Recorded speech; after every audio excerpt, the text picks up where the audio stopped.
পরীক্ষার পর বাড়ছে বেতন, তবে সীমাবদ্ধতার কারণে কাঙ্ক্ষিত বৃদ্ধি হচ্ছে না। জুলাই থেকে ধাপে ধাপে বেতন বৃদ্ধির চিন্তা করছে সরকার। আসন্ন বাজেটে এই বিষয়ে থাকবে দিক নির্দেশনা। কর্মচারীরা বলছেন, আয়ের সঙ্গে ব্যয়ের ব্যবধান অনেক।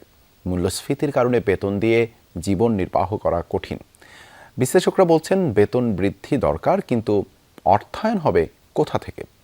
আয় বৃদ্ধি না হলে সংকুচিত হবে ব্যয়ের খাত। রিমন রহমানের রিপোর্ট। রেইনবো অ্যাক্রোপ্লাস্টে অ্যাক্রিলিক এমালশন থাকায় মুছে ফেলা দৃশ্য।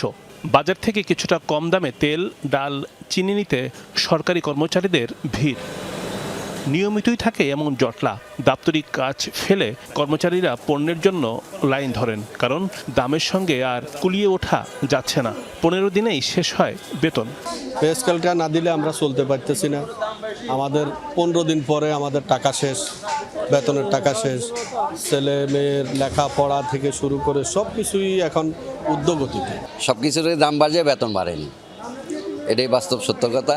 আর এই সরকার আমাদেরকে বলছে যে দিবে, পে স্কেল দিবে। আমরা আশাবাদী যে এই সরকার অতি তাড়াতাড়ি পে স্কেল ঘোষণা দিবে। সরকারি কর্মচারীদের বড় অংশেরই এমন দুরবস্থা। দীর্ঘ সময় ধরে উচ্চ মূল্যস্ফীতিতে হাসপাস অবস্থা। বাড়ছে আয়ের সঙ্গে ব্যয়ের ব্যবধান। সরকারি চাকরিজীবীদের বেতন পর্যালোচনায় গেল বছরের জুলাই মাসে পে কমিশন গঠন করে অন্তর্বর্তী সরকার। চলতি বছরের জানুয়ারিতে জমা হয় সেই কমিটির রিপোর্ট। 2 বছর আগে জিনিসের যে দাম ছিল, 1 বছর আগে জিনিসের দাম যে ছিল, তার থেকে তো এখন দাম অনেক বেশি। দেব বলে যদি ঘোরায় জালে পারে, তো আর এটা ঠিক হবে না। জাকির আহমেদ খান কমিশনের সুপারিশ অনুযায়ী সর্বনিম্ন 20 স্কেলের চাকরিজীবীদের মূল বেতন সুপারিশ করা হয় 20,000 টাকা। চলমান সর্বনিম্ন বেতন 8,250 টাকা।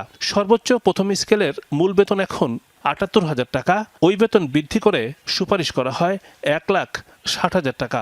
গড়ে বেতন বৃদ্ধির সুপারিশ করা হয় 100 থেকে 140%। অর্থের সীমাবদ্ধতা থাকলেও আগামী অর্থবছর থেকে নতুন বেতন কাঠামো বাস্তবায়ন শুরু করতে চায় সরকার। 3 অর্থবছরে 3 ধাপে দেয়া হবে বর্ধিত বেতন ও ভাতা। প্রথম 2 অর্থবছরে দেয়া হবে 50% করে মূল বেতন, আর তৃতীয় অর্থবছরে দেয়া হবে ভাতা। প্রধানমন্ত্রী এই সিদ্ধান্তে নীতিগত সম্মতি দিয়েছেন। অল্প আয়ের মধ্যবিত্ত সেটা সরকারি খাতে চাকরি করুক বা বেসরকারি চাকরি করুক, সকলের অবস্থাই কিন্তু অনেকটাই শোচনীয় হয়ে গেছে আর কি মূল্যস্ফীতির কারণে। কাজেই ডেফিনেটলি একদিক দিয়ে সরকারি কর্মচারীদের বেতন স্কেল বাড়ানোর একটা যৌক্তিকতা আছে, এটা অস্বীকার করার উপায় নেই। কিন্তু সমস্যাটা হচ্ছে যে একটা নির্বাচিত সরকার ক্ষমতায় আসছে ফেব্রুয়ারি মাসে, এখন তাদেরকে তো গোটা জিনিসটা গুছিয়ে নিয়ে এইটাকে বাস্তবায়ন করলে সেটা তাদের জন্য ভালো হবে। পেনশনভোগীদের পেনশনের হারও বাড়ছে।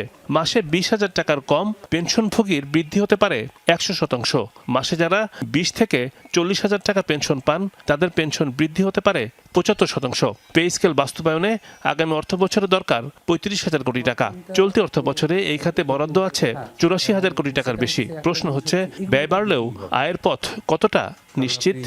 বেতন ভাতা এটা তো পরিশোধ করতেই হবে, এটা তো মানে টাকা অভাব অর্থায়নের কারণে এটা তো বন্ধ করা সম্ভবপর নয়।